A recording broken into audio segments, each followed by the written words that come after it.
How to get a mortgage. One of the most important questions I receive is, you guessed it, how do I get a mortgage? This question may seem simple, but it's a topic that everyone can benefit from education on and can be the key to realizing the dream of home ownership. First and foremost, you need to find a lender that you can connect with, that you feel comfortable sharing your story with, and that will listen to you, your hopes, your dreams, your income, your expenses, your target payment range, etc. So let's say maybe you're 12 months out, you're a whole year out from thinking that you're going to be ready to buy a house. Call the lender today, because there are so many things that the lender can do to help you get ready for when you really are ready a year from now. And let me tell you, timelines change. Maybe you're thinking that it's a year, but after talking with a lender, maybe you'll be ready sooner for whatever reason. Maybe you're not as far off as you think you might be. So talking with the lender is the key to not only helping you with your timing, but to be sure you're doing the things that need to be done to get ready when the time is right and you're ready to pull the trigger and buy that house. After you've had a conversation with a lender, or maybe a few lenders, and you've kind of walked through and you've determined, yep, this is the lender that I want to use. At that point, the lender will talk with you about how to complete your mortgage loan application. Once you've completed your mortgage application, the lender is going to ask you to upload or provide your documentation.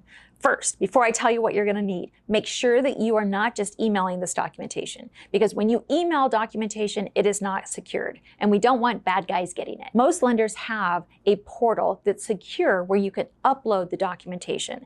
If you can't access the portal, or you're not comfortable doing it, or maybe the lender you're working with doesn't have a secured portal, then you're going to want to be sure that you're being thoughtful about how to get your private information to the lender in a secured format. Now, what are they going to need? They're going to want pay stubs, 30 days of pay stubs, your last 2 years of your W-2s. Depending on the home loan that you're applying for, they may want your last year or two of your federal tax returns. If you're self-employed, they're going to want more documentation, so be sure to get that list up front.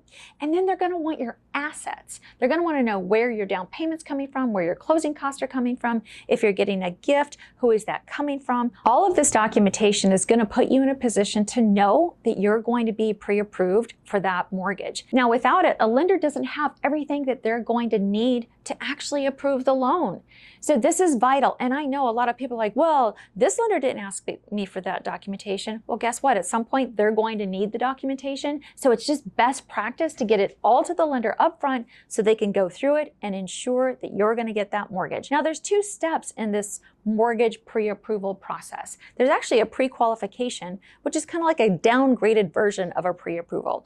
The pre-qualification could be where the lender has asked you for some documentation, they've reviewed everything, maybe they've sent your file through an automated underwriting system, and they're saying, hey, congratulations, you're pre-qualified for this home loan. I like to take it a next step, and I encourage you to work with a lender that's going to take it to the next level, which is a true pre-approval. And with a pre-approval, you're doing all the same stuff, completing that mortgage application, the lender's pulling your credit, you're providing the documentation needed. But now that loan officer, that lender is going to submit your loan file to the human underwriter. The underwriter is the person in the home loan process that actually signs their name and says that your loan is approved. This is key because in mortgage lending, that step doesn't usually happen until you're already under contract. We like to get it done upfront prior to even getting in that car and going out with your real estate agent and shopping for a house, because we want to ensure that you are secure, that you know you're getting a mortgage, and that you are ready to rock and roll when you find that perfect house. Now, you may be wondering if there are upfront costs to apply for a mortgage. It depends on the lender. That's the truth. Now, some lenders will charge an application fee, some lenders will charge for your credit report fee, and some lenders don't charge those items until the close of escrow. Now, there are two mortgage misconceptions or myths out there, and one of which is that you have to have 20% down to be able to buy a house. In fact, I just was talking with one of my good friends, and her son is getting ready to buy a house, and somebody told him he has to have 20% to put down. No, that's not the case. There are many low down payment options available. It depends on the loan type, credit score, debt to income ratio, all those fun things, but there are lower down payment options available in this country today. On a conventional home loan, you can put as low as 3% down. On an FHA loan, that's 3.5% down. On a VA loan, there's actually a no money down program if you're eligible for a VA home loan. So as you can see, there are a lot of options out there that allow for a down payment less than 20%. When we talk down payment, a lot of people think that that money has to be their own money, but it doesn't always have to be. A gift from a relative or a parent in most home loans is allowed. And we do see a lot of that today.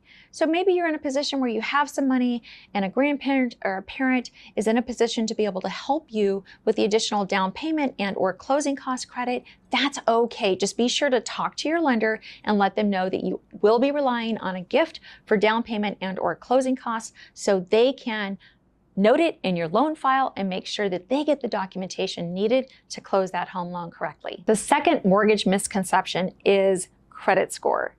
A lot of people think that you have to have a 720 or higher credit score to be able to get a home loan, and that's not necessarily the case. The mortgage program that you're applying for is going to dictate the minimum credit score threshold.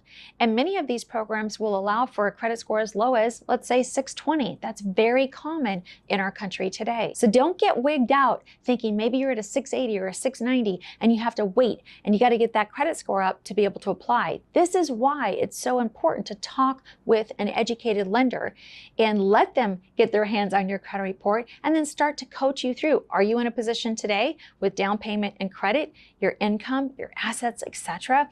That's everything that they're going to do to pull it all together and be able to give you clear guidance on the mortgage you can qualify for today. The mortgage pre-approval process can take a day, a couple of days, or maybe even a week. It's really going to be dependent on how long it takes you to get the documentation over to the lender together with your mortgage application. The lender's going to pull credit, they're going to look at everything, and they're going to be able to then come back to you and tell you the amount or the type of mortgage you can qualify for and the amount of that mortgage pre-approval. Now, once you are pre-approved, you're going to get your pre-approval letter and you can go out and start shopping.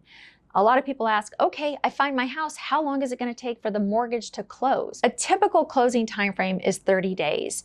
But that can vary widely based on the state or the area that you're purchasing the home in. So some areas, a typical turn time might be 45 days to close, or even 60 on the East Coast in some of those communities. So again, talking with your lender and your real estate agent, they're going to give you guidance on the closing time frame once you've identified the house and you're under contract. Now, we haven't talked about the real estate agent yet, and I will tell you, having a real estate agent that gets you and has experience in the area that you want to purchase your home in, it's going to make all the difference in the world, partnered with a great lender that's already worked you through this pre-approval process. So find that real estate agent, talk to them, go through the same process, meet them face to face. You're going to be in the car with them a lot. So be sure you like them, be sure you trust them, be sure that you are confident that they're going to be able to help you find that home that you want to purchase. I'm sharing this with you because I believe in home ownership. I talk to so many people that truly do want to buy a house and they just don't know where to start. My goal is to provide you with this important information, back to the basics education, and a jumping off point for you to confidently move forward with the process of getting a mortgage. If you're wondering all of the things that's going to go into the equation of your mortgage pre-approval, know that the lender's going to be looking at your credit profile, your credit score, your job stability, continuance of the income that they are using to pre-approve you, and they're going to focus on your debt-to-income ratio. For more information and a deep dive into what the heck a debt-to-income ratio is, watch my video all about debt-to-income ratios. I'm going to do a quick down and dirty how a lender calculates a debt ratio. Now realize that the loan program that you're applying for will have a different debt-to-income ratio calculation or max debt-to-income ratio, but for now we're just going to make some assumptions. So we're going to assume that this is a conventional conforming loan with a 50% max debt-to-income ratio. So let's say that the usable income for our borrower is $5,000 per month. That's gross income, and that's what we're using from a lending standpoint.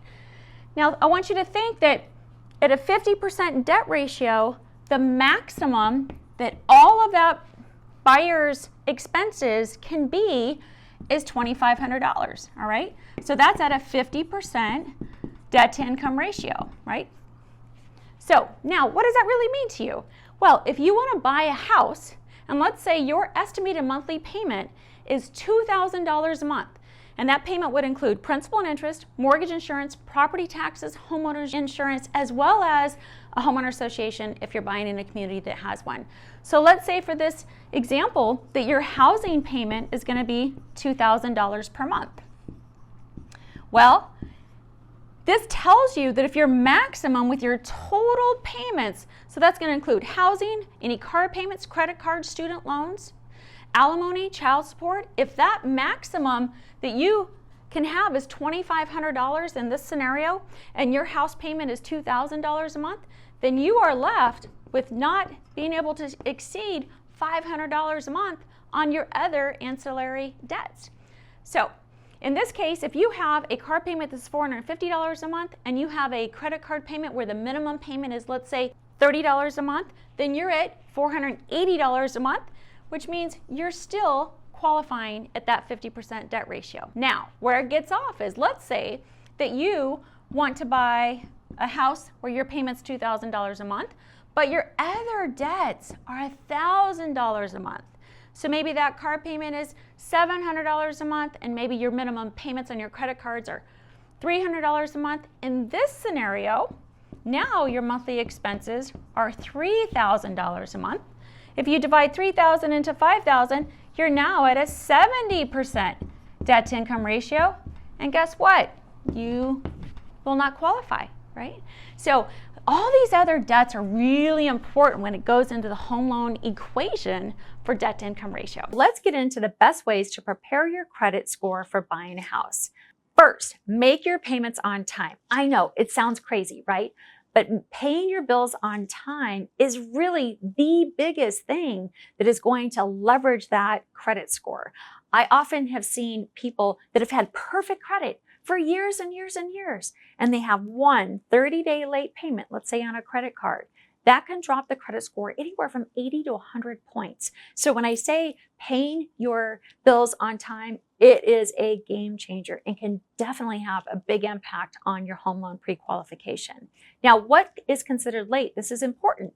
It's a 30-day late payment, meaning that maybe your payment is due and you have a grace period and you pay it during the grace period or just after the grace period. Maybe you have a late payment fee, but until it goes 30 days late, that's when it gets reported to the credit bureaus. So really important to understand, 30 days or more late, that's where the damage starts to happen on our credit reports.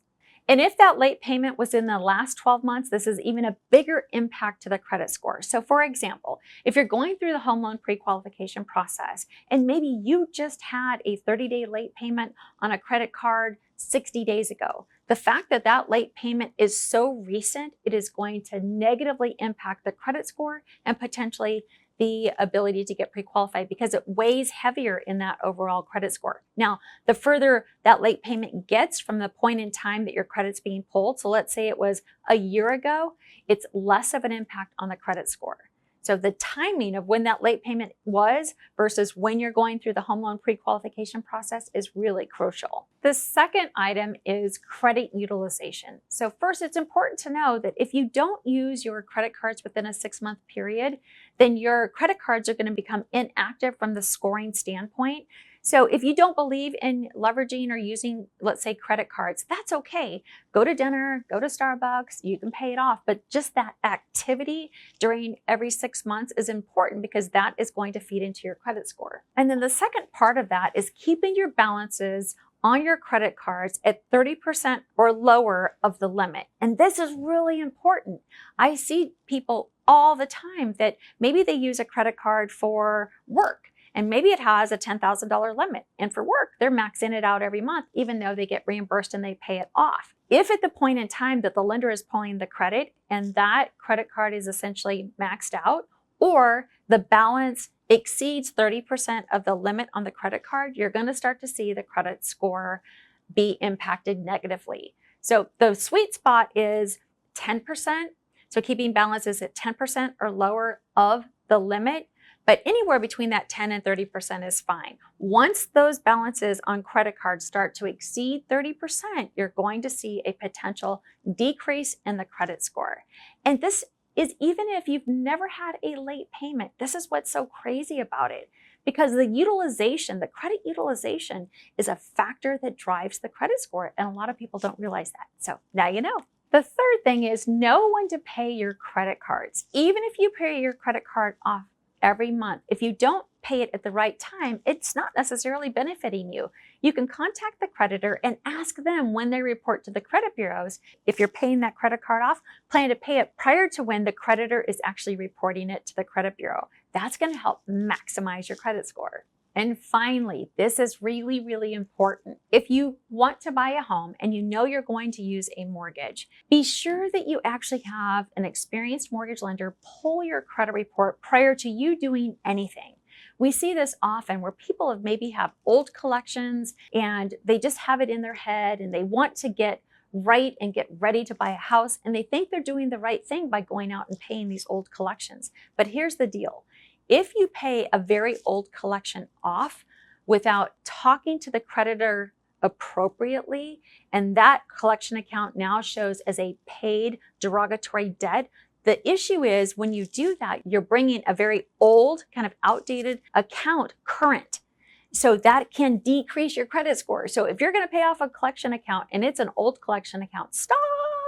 Don't do that until a mortgage lender has given you the green light to do it and has educated you on how to do it if it's needed for the home loan. And it may not be. It may not be a requirement to obtain a home loan. So don't go and pay an old collection if it's weighing on your shoulders. We see this quite often with medical collections, right? So one of those things that, again, a lot of people don't realize. They think they're doing the right thing by paying an old collection, but it could actually drop your credit score. So stop and talk to a lender first.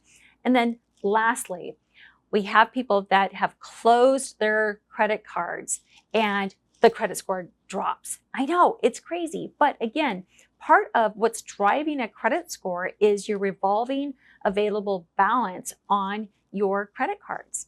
And so if you, let's say, had one credit card and you've paid it off and now you're going to close the account, that good credit card, that good trade line is no longer going to be reflected in your overall credit score. So it's okay if you don't believe in carrying credit card debt. I totally get it, but keep the account open, keep it at a zero balance so you're not paying that interest if that's your position, and just make sure that it's there because, again, being there is helping you leverage that overall credit score. Let's take a moment to review what the minimum down payment requirements are for various home loan types. Then I'm going to share with you various down payment options and where you might be able to get funds for a down payment.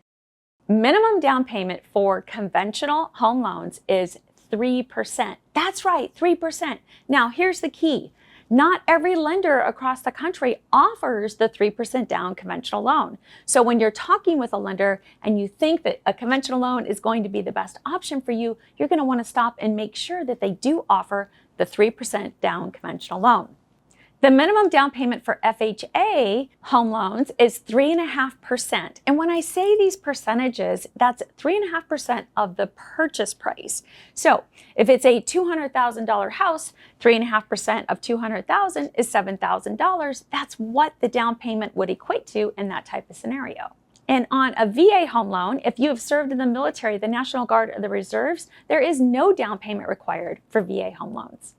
Now, let's get into 5 different down payment options. First, saving money. This may be old-fashioned, but it works. And there is modern-day technology such as Mint or Acorn. These are apps that can help you save money. Do a little research into this area to find out what it's going to take to help you set up a system to save money for that down payment. Number 2, getting a gift from a relative.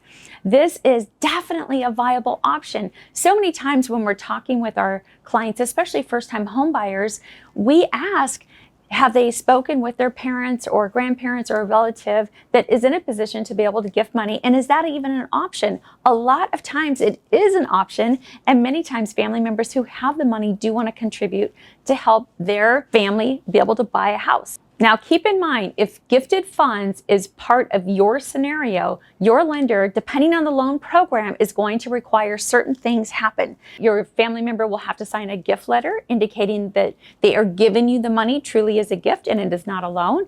And depending on the loan program, the lender will advise you on how those funds should get to you and or the title and escrow company at close of escrow. So there's a little bit of detail that has to take place there, but just know your lender will be able to guide you through that if in fact they know that you're going to be getting gifted funds for your down payment and or closing costs. Number 3 is taking out a loan on your 401k. Now, taking out a loan isn't the same as actually liquidating your 401k. That's not what we're advocating, although some people do that, and those funds can be used as down payment. But in most cases, if you have a large 401k, depending on your plan and your plan administrator, think you can probably access about 50% of your money in your 401k. Now, many plans have a cap, 50% access up to maybe $50,000 or $75,000. So be sure to check with your plan administrator, but a lot of people don't realize that borrowing on your 401k is an acceptable down payment and closing cost resource when purchasing a home. Number 4, down payment assistance programs. Now, these exist on a variety of different levels all across the nation.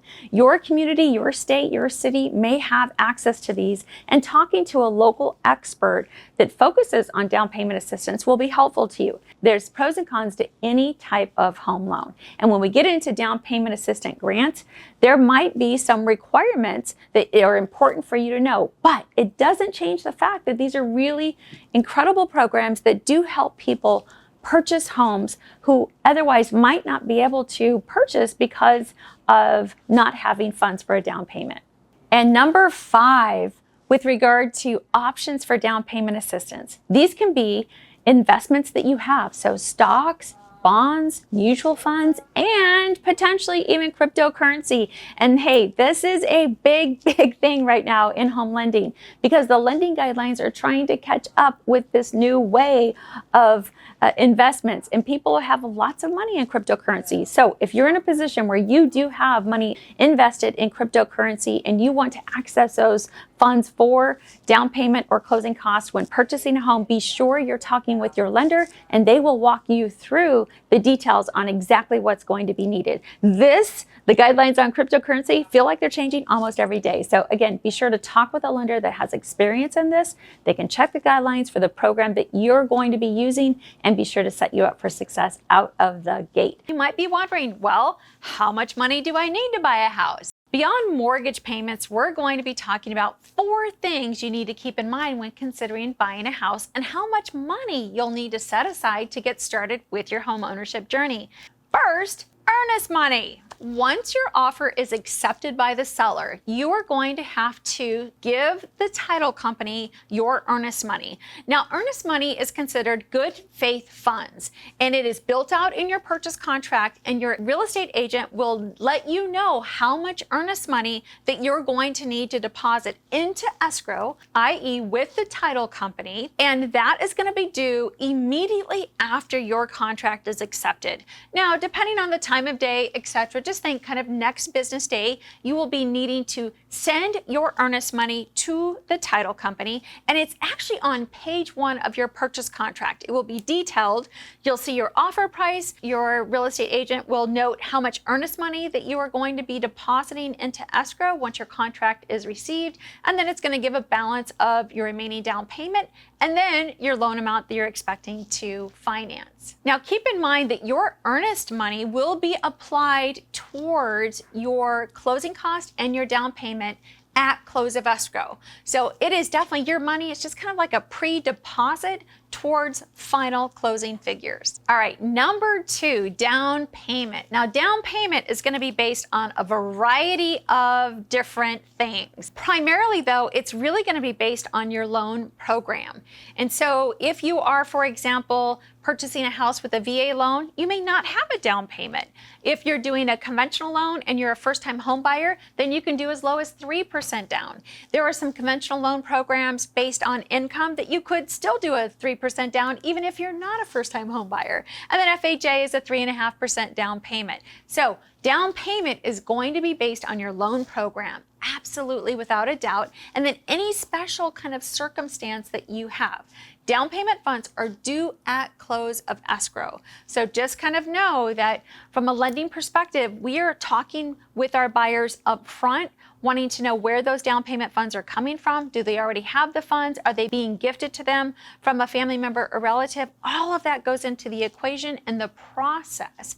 So making sure that you're communicating with your lender on your down payment funds. And if something has changed, meaning that initially maybe you were going to take out a loan on your 401k, and then maybe something changed in the process by the time you're under contract, and maybe you're going to get a gift for your down payment. All of that is okay in most cases, but from a lending perspective, we have to track all of that money. So making sure that you're keeping in touch with a lender and they are aware of what your intent is and where you're going to get your down payment funds. Now, also, if you're using a grant program, it may help you with your down payment and or closing cost. Every state has a different take on grant programs. There are pros and cons to every home loan out there. So again, making sure that you're working with an experienced loan officer that can give you the intel that you need to make an educated buying decision is absolutely important. So for example, depending on which conventional loan that you're using, if you're doing 3% down, then the cost of your mortgage insurance could be higher than if you did 5% down, 10% down, or 20% down. So the down payment is going to drive the cost of your mortgage insurance and in some cases the actual interest rate. Number 3, now there are some additional fees that are going to come up in your conversation between your real estate agent and your lender as you move through the home buying process. One of which is going to be the home inspection fee. So from a timing standpoint, your offer is accepted. You've given your earnest money to the title company within 24 hours of your offer being accepted. And now your real estate agent is going to be in touch with you to discuss scheduling a home inspection. Now, a home inspection is different than a home appraisal.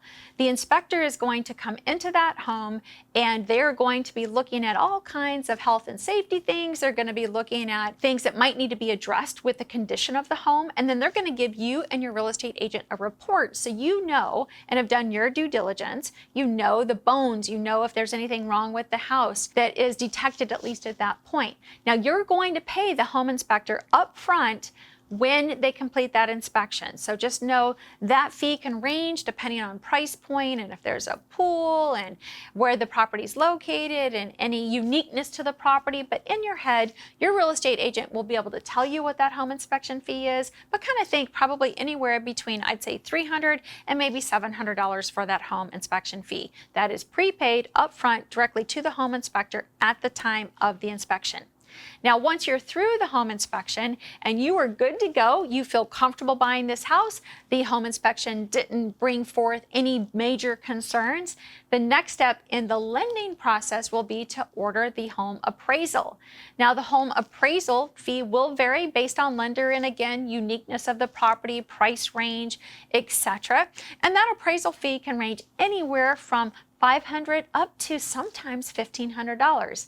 For a very special property or a higher price point or market value property. But on average, if you think between $500 to $600 for an appraisal, that in most cases is a very fair number. Now, many lenders will require that the appraisal be paid once the appraisal is received from the appraiser to the lender. So when we think about upfront fees, think your home inspection fee and that appraisal fee to be collected prior to close of escrow. Now, all of the other fees that go into the home buying process generally are collected at close of escrow, meaning that you would go into closing with your remaining down payment funds and your remaining closing cost. Number 4, closing costs. Now, I get this question all the time. What are your closing costs? Well, that is like a loaded question. So first, know that really closing costs it's a big number because it's made up of a lot of different things. So what you want to know is the estimate on the total closing cost, not just what the lender fee is or what the appraisal fee is. So when we think about closing costs, they're really broken down into different quadrants. So one, how much are the actual closing costs for the lender? How much are the costs for the title company, which are going to be due at closing and are also considered closing costs? The appraisal would be included in that how much are your closing costs question. And prepaid interest, which will be based on when in the month that you're closing and when your first payment is due. So that is considered a closing cost. Any HOA transfer fees or capital improvement fees that a buyer is paying, those get calculated into closing cost. Any upfront HOA dues would be calculated into closing cost. And any discount points that a buyer might be paying to buy down the interest rate would also be included in closing costs. So closing costs is a really kind of wide conversation, and what you as a buyer will want to do is just get a very detailed kind of line item of how all of those costs are included. And don't forget too, if you are having your property taxes and your homeowner's insurance included in your mortgage payment, you may also have to deposit a couple of months of property taxes and homeowner's insurance into what is called an escrow account, which is essentially just like a little savings account that the lender holds on your behalf. So you're going to deposit a couple of months for taxes, homeowner's insurance into your escrow account. Those are your funds. You're kind of advancing those. And then every month when you pay your house payment, part of your payment will be allocated to that escrow account. It will grow over time, and then it gives the lender the amount that they're going to need to pay your taxes and your homeowner's insurance when those come due in the subsequent years. Oh, and on that note with insurance, generally, if you're including that in your mortgage payment, your first full year of insurance will have to be paid at close of escrow. So when we think how much are your closing costs, lots and lots of variability there based on the price point, what type of loan you're doing, escrows or not, etc. Again, your lender will be able to give you a very detailed summary of how much you can expect your closing cost to be. So how do you lock in the best mortgage rate right now? It's all about finding the best rate for you. Mortgage rates vary for everyone, and depending on what your unique financial situation is, the rate is going to vary. Program type, credit score, down payment, all of that gets built into the strategy. The best rate is the best rate for you. And that being said, let's talk about some of the key factors that will help you get the best rate. Credit score and credit profile are both significant when it comes to the best rate, and not only the best rate, really the program that you would be eligible for. It's important to know that, for example, with FHA, the FHA cost of mortgage insurance is not driven by your credit score, and FHA allows lower credit scores. So in the FHA loan model, these two areas are not as significant as they will be in the conventional home loan model, meaning that the interest rate in conventional home loans, together with the cost of mortgage insurance on conventional home loans, is going to be impacted by your credit score. Credit profile is important no matter what home program you are looking into. And this is, I always like to kind of mention this because sometimes people will say, well, my credit score is, let's say, a 680.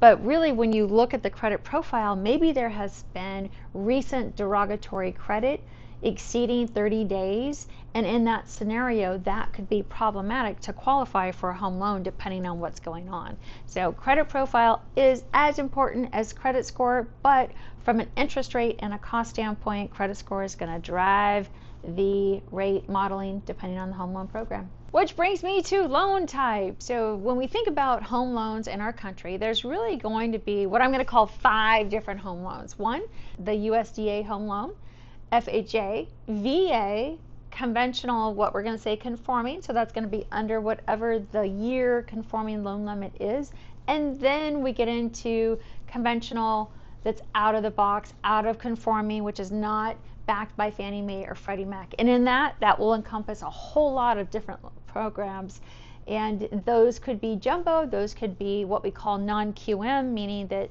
they might be bank statement program or asset-based for income programs, things like that.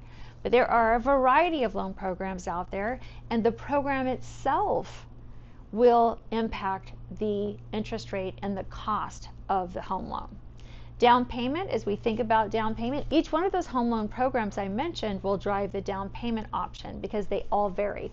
For example, with VA is a no money down home loan program. FHA is a 3.5% down program. Conventional conforming has a 3% down home loan program. And we haven't even discussed down payment assistance, which will also impact the interest rate and the terms of the home loan that you're looking at. So when we think about loan limit, this is important because every year the FHFA will announce whatever the conforming loan limit is for the year. For any loans that exceed that, then they'll kind of fall into what we'll call this jumbo bucket. And so in that strategy, in that type of home loan scenario, interest rates will be driven by the loan itself, and the investors, the lenders that offer jumbo loans are all going to vary. So it's a little bit more specific to the scenario, i.e. your scenario, and not necessarily the Fannie Mae or Freddie Mac guidelines. A few other options to consider to get the best rate when you're shopping for a home loan are rate buy downs. Now, what the heck does that mean? It actually has two different scopes to it. One, the traditional rate buy down would be, are you going to pay discount points? So you're paying a cost to buy the interest rate down, and it is what we would call a permanent buy down, meaning that that rate, that your cost that you're paying to buy the rate down, that would be your rate for the life of the loan. Or there are temporary rate buy downs. Temporary rate buy downs are you're paying a cost to buy a rate down for a fixed period of time. That could be 2 years or 3 years, and generally that rate adjusts each one of those years that you're into the loan. So for example, the trend over the last 18 months has been a 2-1 down. And how that looks is, let's say that the 30-year fixed rate for the day that you're getting ready to lock in your rate, let's just call it 6.5%.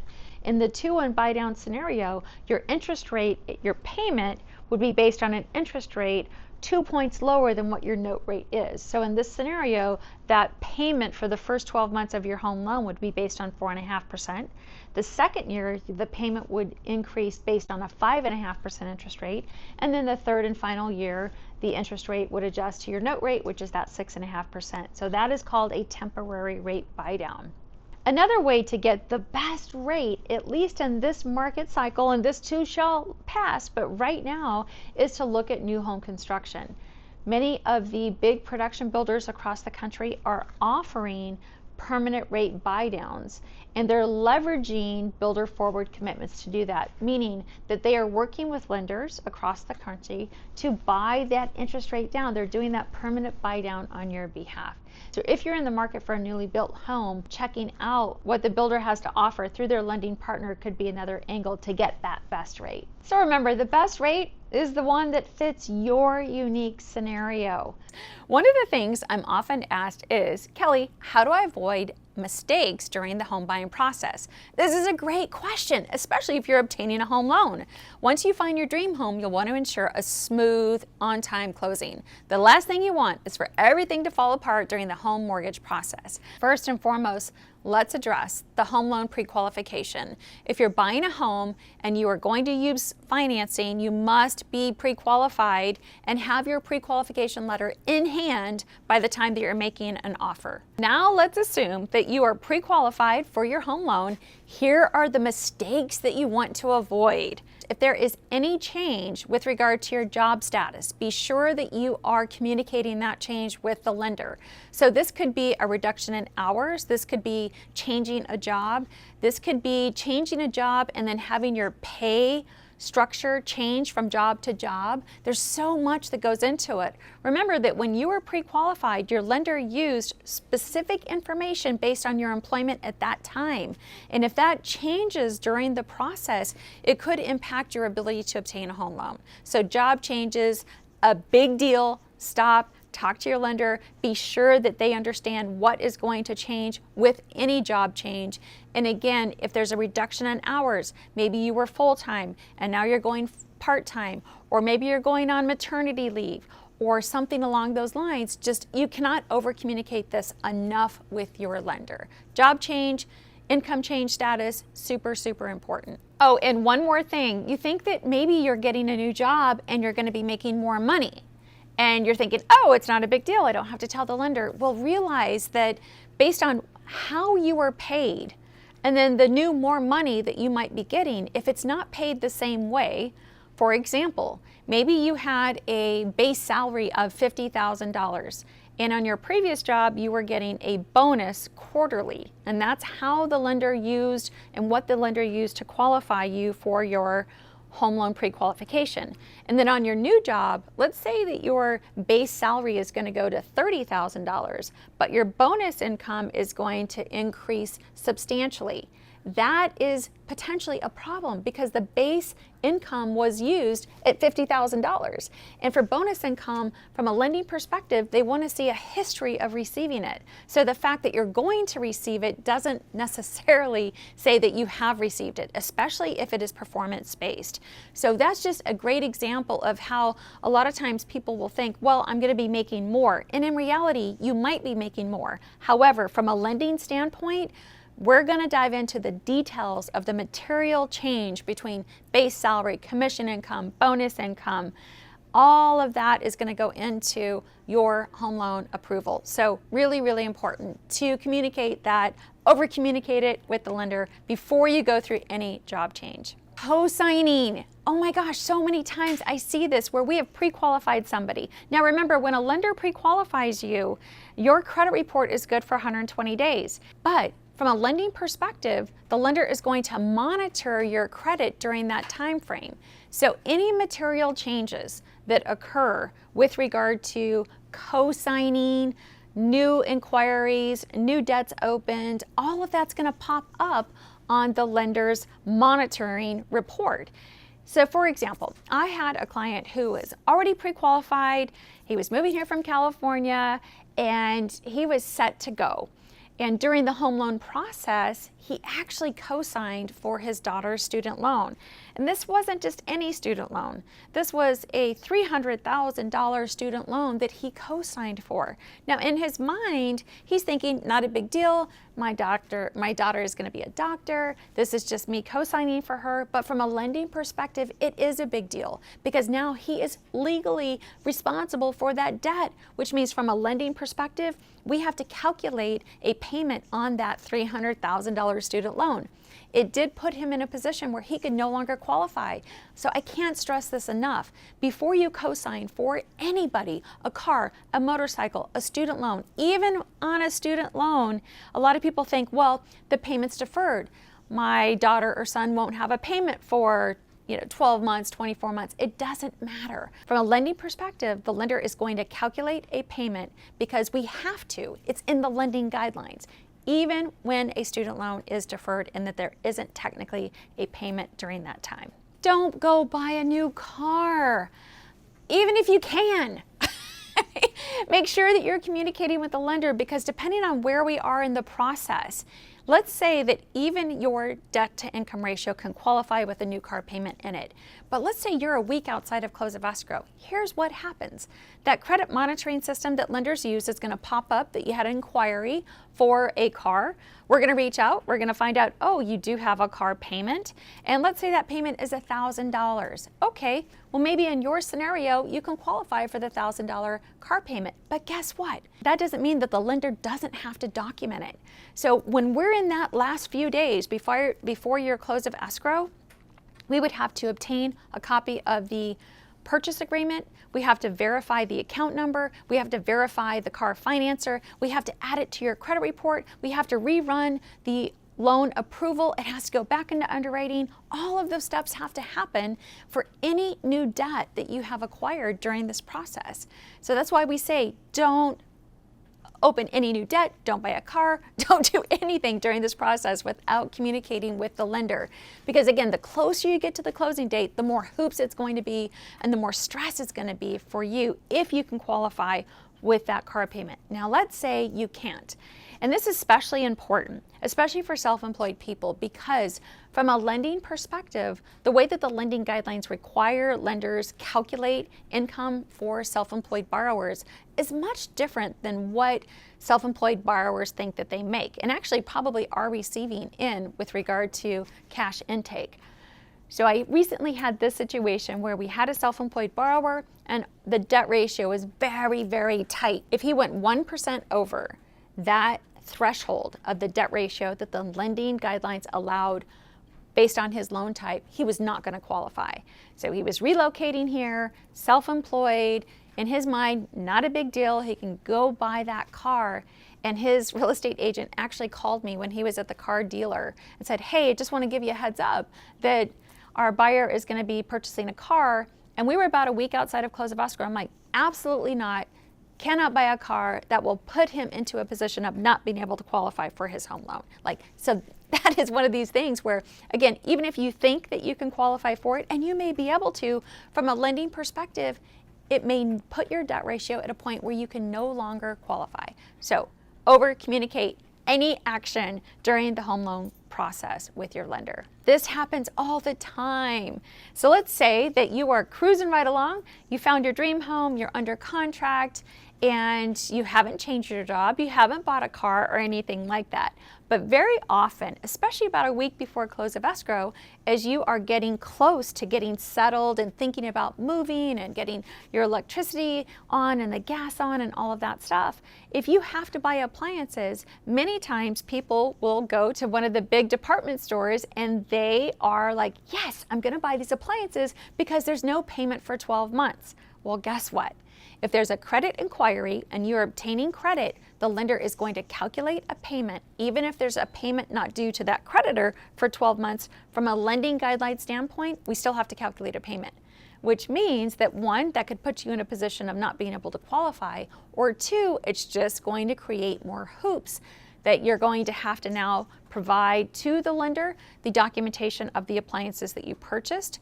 We're going to have to contact the creditor that issued the credit with an account number, get the amount of credit that was issued, add that to the credit report, and oh, by the way, that means your file has to come out of the closing part of the process back into underwriting. The underwriter needs to re-look at everything, update your loan approval, and then you've got to get back into the closing part of the process. So again, just more hoops. I cannot stress this enough.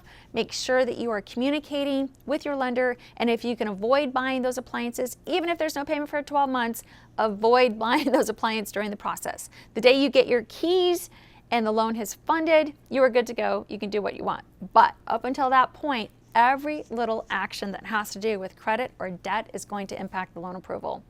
Don't miss any payments on your debt obligations, not one. Because remember, from a lending perspective, what we're looking for is your ability to repay the money that you're borrowing for the home loan, as well as your ability to pay your debt obligation. So if you've had one 30-day late payment, not only is it going to impact your credit score, it absolutely can have an impact on your loan approval. So during the pre-qualification process, during the time that you're under contract in the home loan process, working up to that date where you actually get the keys, the loan is funded, you're good to go, no late payments on any credit obligations, child support, alimony, spousal maintenance, no late payments. That is absolutely going to set you up for success if you can maintain those payments during that time. Don't spend your down payment funds or your closing costs. So again, during that pre-qualification process, the lender will have asked you, where will your down payment funds be coming from? Where meaning which account? Are you liquidating an account? Are you taking out a loan on your 401k? Are you getting a gift? We have to know where those down payment funds are coming from together with your closing cost. So if you spend those and then you're like, oh, no big deal, I've got some extra money over here, that can have delays on the home loan process. And talking about changing strategy from where your funds are coming from, this is a really, really important concept because, again, we have to track everything. So the home loan guidelines require the documentation from the lender back to our client of where all the money is coming from for the down payment and closing cost. So if you told us initially that your funds are coming from this particular account, and then during the process you end up changing the course and now the funds are coming from over here, that may be absolutely fine. But now we've got to come over and track this account, get all of the statements on it, make sure that account meets and is allowed for the lending guidelines. If there were any big deposits into that account, we have to track those. So sometimes it's just opening a can of worms of, oh, now we have another asset. Oh, that asset has various deposits in it. Well, from a lending perspective, we have to track it all. So down payment and closing cost money are really just one of those parts of the equation that we can't deviate from. And if you are going to deviate, because maybe there's a valid reason to do so, again, just be sure that you're communicating that with the lender so we are on track and then there's not a surprise towards the end of the process. Anything we can do early on during the process is going to be helpful to you and to all parties to ensure an on-time close of escrow. It's when those surprises in the time frame in the process that we're like, oh, that's where the funds are coming from? Oh, okay, now we got to shift gears. So that's it. Now you know all about the home buying mistakes that you want to avoid when it comes to financing. It's easy to get caught up in the idea of home ownership, but there are additional costs that aren't necessarily conveyed as you're going through the home loan part of the process. And that's what I'm going to share with you today because I do think it's important. Look, I am all about home ownership and believe in it and know that it's truly how we build wealth in this country and has been for many, many years. That said, it's important to be realistic about all of the associated costs, not just when you're acquiring the property, but things that come up after you have purchased the property. So here goes. When we think about home ownership expenses, first, if you are going to be using financing, then you will have the home loan payment. You want to evaluate and know whether that home loan payment is going to include items such as your homeowner's insurance, your property taxes.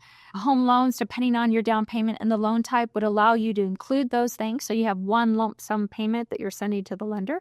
But many people opt to pay their property taxes and their homeowner's insurance outside of the home loan payment. And if you're doing a conventional loan and putting at least 20% down, then you would have that option. But know that property taxes, homeowner's insurance, and a homeowner association are all associated expenses with home ownership. Also, keep in mind that the point in time that you acquire the property, you close on your home loan, the property taxes are based on what the actual property taxes are, unless you are purchasing a new build. If you're purchasing new construction, then the lender is going to estimate what the property taxes will be. But once those taxes are actually assessed, and every county is going to assess them in a different time frame, but once they are assessed, then your payment will be restructured based on the actual property taxes, not just the estimate. But that's only for new build. If it's a resale home where property taxes have already been assessed, then the property tax amount is the amount that the lender is going to escrow or that you will be paying outside of escrow. Note, property taxes can go up or down. So when we think about why our payment or expenses could change year over year, taxes and homeowners insurance. Now, you may realize or be following across all of the media channels that homeowners insurance costs have seem to increase.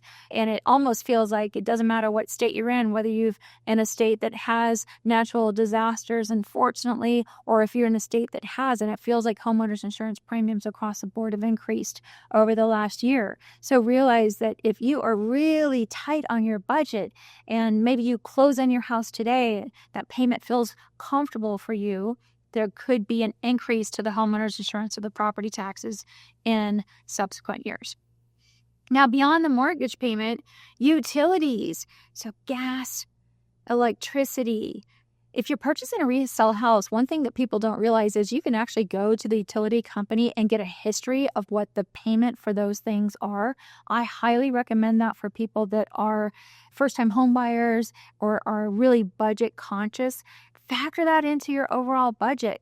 I'm here in Arizona, and if you are purchasing, let's say, a 2-story home in Arizona, and maybe it's an older home, i.e. not as energy efficient as maybe newer homes, it would be important to get a history on the cost of the energy bill for that type of dwelling, just to be sure that you don't have any unexpected surprises after you've already purchased the home. I mentioned it earlier, but HOA fees, these are also fees that can go up. They generally don't go down in my experience. But what are the HOA fees if you're purchasing in a community that has HOAs? Also, if you're purchasing a condo or a townhouse, sometimes those HOAs have community calls, meaning that maybe there's something that needs to happen in the community. And so they may surcharge, in addition to your HOA fee, just a cost that each homeowner will participate in to ensure that they have the funds for whatever work that needs to be done. So you can always talk to the HOA. You get a history on if that's ever happened in the HOA management of that particular property, etc. Another thing to keep in mind, and this is going to vary depending on location and square footage and type of dwelling, but it's just going to be ongoing maintenance costs. What do I mean by that? It could be anything from landscaping, pool, a spa, paint. These are things that your home will need to be maintained over time to ensure that it stays in a good condition, not only for you to enjoy, but certainly for resale. So depending on the weather, wherever you are purchasing the home, sometimes weather does impact things like paint and stucco. And if you're close to the water, it could be rust. So just realize that there's going to need to be some money set aside just to maintain the property itself. Now, if you are a first-time home buyer, I highly recommend to go through your budget and realize that when a home lender is qualifying you for the home loan, they are calculating into what we call your debt to income ratio. And essentially that's going to be your income divided by your monthly expenses, including your new house payment. So what's included in that? That would be the house payment, the HOA fee, any vehicle payments, student loans, child support, alimony if you're paying it, spousal maintenance, credit card payments. All of that gets calculated into a debt ratio. If you are on a payment plan with the IRS, that gets included as well. But the things that don't get included into that qualifying process with a home lender are things such as food and gas for your vehicle and diapers and daycare. These things are what we know are basic living essentials and basic living needs that we have to pay for. So I highly recommend, especially for first-time home buyers, to kind of write out that monthly budget. Where are you spending money? Where can you cut out if you're on a tight budget? Making sure that you're not cutting it too close, especially if you have daycare costs. I mean, those can really impact your overall budget. So get it mapped out, and then you're going to feel confident and empowered to go through this process and know that you can pay your monthly living expenses in addition to the cost of the house.